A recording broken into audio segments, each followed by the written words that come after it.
नमस्कार दर्शकों साथियों, मैं हूं शशि शर्मा। आप देख रहे हैं दबंग खबरें। दोस्तों, आज हम आपको एक ऐसे मुद्दे से रूबरू कराने जा रहे हैं जो बांग्लादेशियों से जुड़ा हुआ मुद्दा है और पूरे महाराष्ट्र में नहीं, पूरे हिंदुस्तान में जिस तरीके से बांग्लादेशी घुसपैठ हो रही है, रोहिंग्या की घुसपैठ हो रही है और कहीं ना कहीं चिंता का विषय है।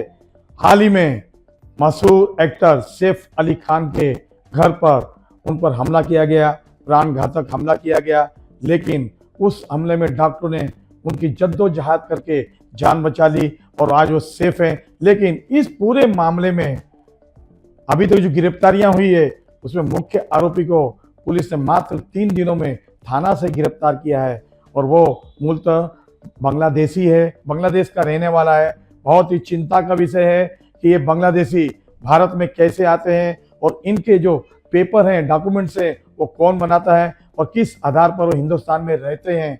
आइए जानते हैं इस पूरे मुद्दे पर परिवहन मंत्री प्रताप सरनाइक से, क्योंकि उन्होंने बहुत पहले बांग्लादेशियों के खिलाफ मुहिम चलाई थी और पुलिस ने काफी धरपकड़ की थी। वो बड़ी बात है आज के तारीख में, क्योंकि देखिए अभी सैफ अली खान जैसे एक बड़े स्टार के ऊपर उसके घर में बैंड्रा जैसे एरिया में जाके, वो भी ग्राउंड फ्लोर पर नहीं बल्कि 12वें माले पे जाके ये हिम्मत करने वाला अगर एक आरोपी 3 दिन में पुलिस पकड़ती है तो मुंबई पुलिस का मैं बहुत ही धन्यवाद देता हूँ और उनका प्रशंसा करता हूँ कि कुछ भी उनके पास प्रूफ नहीं था, फिर भी हमारे पुलिस ने ये आरोपी को आज सुबह 3 बजे के करीबन ठाणे के हीरानंदन स्टेट में जो लेबर कैंप है वहां से पकड़ा।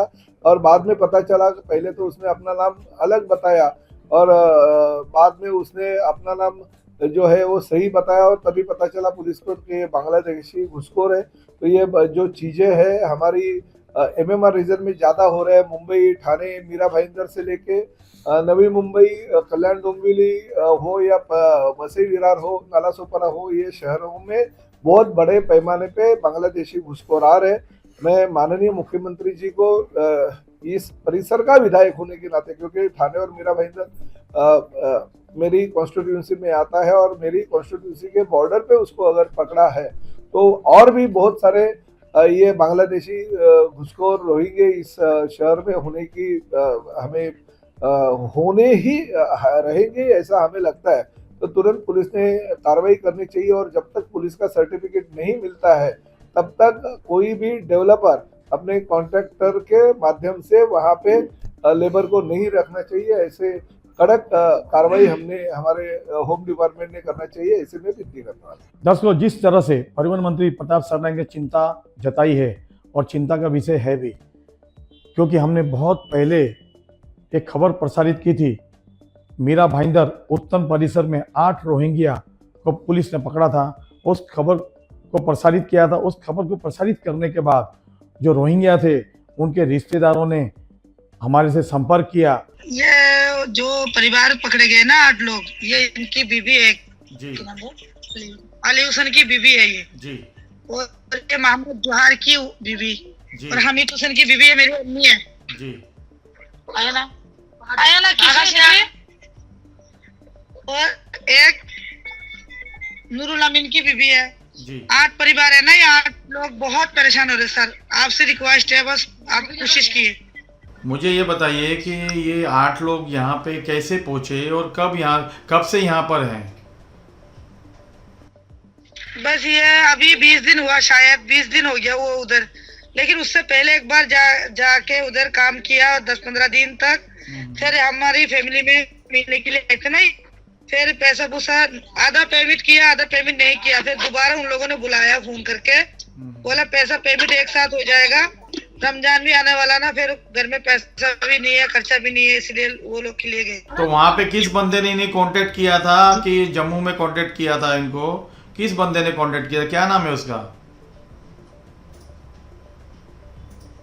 उसका नाम तो नहीं पता, लेकिन जिसका हमारे पास नंबर है उसका नाम है मोहम्मद रियाज। अच्छा, वो कांटेक्ट करता था आप लोगों को? जी सर, सच ये है, हम यहाँ इंडिया में रह रहे हैं, जम्मू में कम से कम 15 हो गया। मेरे शादी को अभी 17 साल में लग रही है, लेकिन अच्छा, मेरे से पहले मैं आई थी। फिर मैं आने के बाद मेरी फैमिली थी, मेरी शादी इधर इंडिया में। जी, मैं अपनी मासी के साथ आई थी सर, फिर मेरी शादी पहले हो गई थी 2006 में, और मेरे बच्चे भी बड़े बड़े हो रहे हैं माशाल्लाह, और मेरे फैमिली में 2012 में आए थे सर। हाँ जी।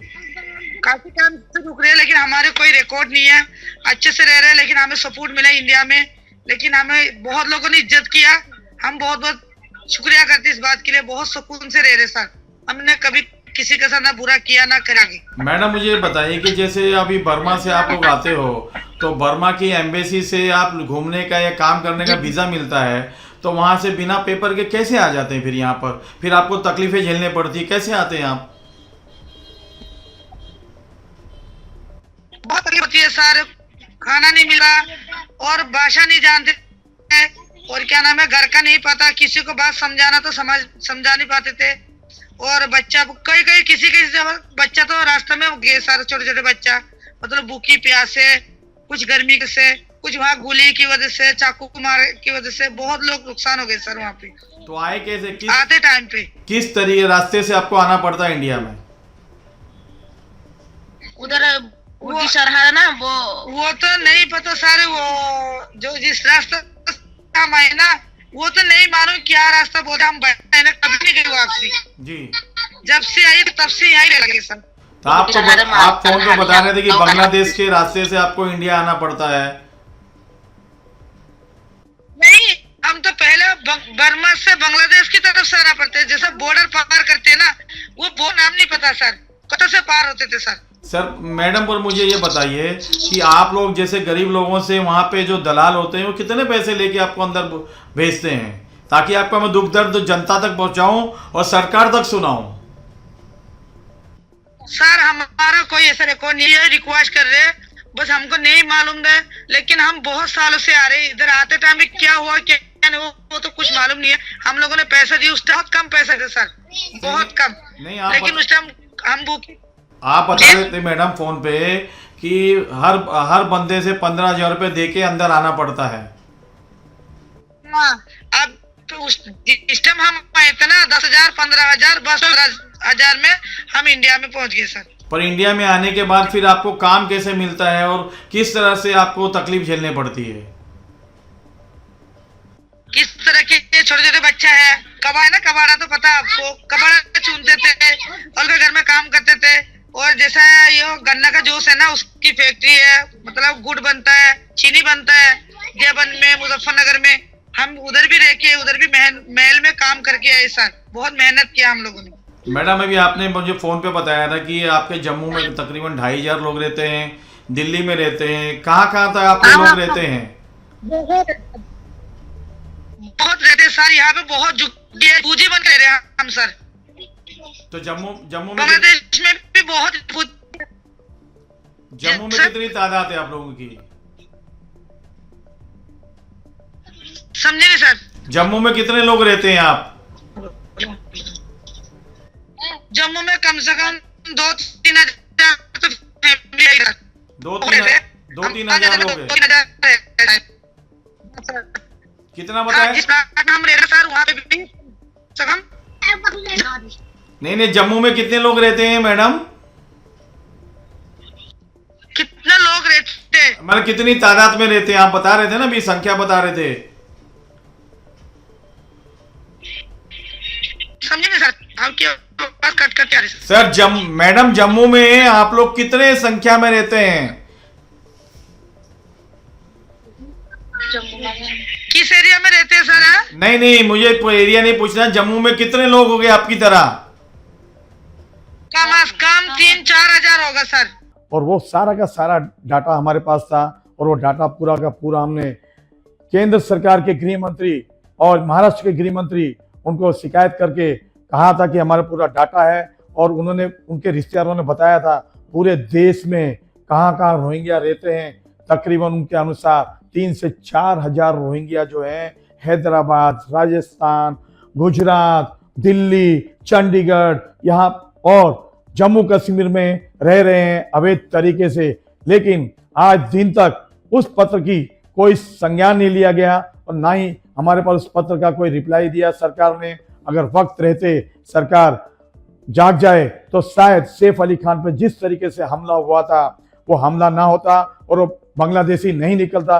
बांग्लादेशी बड़े पैमाने पे, रोहिंग्या बड़े पैमाने पे हमारे देश में है। अब इनकी धरपकड़ करना बहुत जरूरी है। अगर सरकार चाहे, पुलिस चाहे, तो हमारे पास उस वक्त के प्रमाण है, उनके रिश्तेदारों के फोन नंबर्स हैं और पूरा डाटा है, हम प्रोवाइड करने को तैयार है। लेकिन होता क्या है, जब कोई बड़ा हादसा होता है तब सरकार जागती है, पुलिस प्रशासन जागता है और फिर आनन फानन में धरपकड़ शुरू होती है। लेकिन यही धरपकड़ अगर निरंतर शुरू हो तो एक भी बांग्लादेशी भारत में नजर नहीं आएगा। कैमरामैन प्रभान मीना के साथ शशि शर्मा।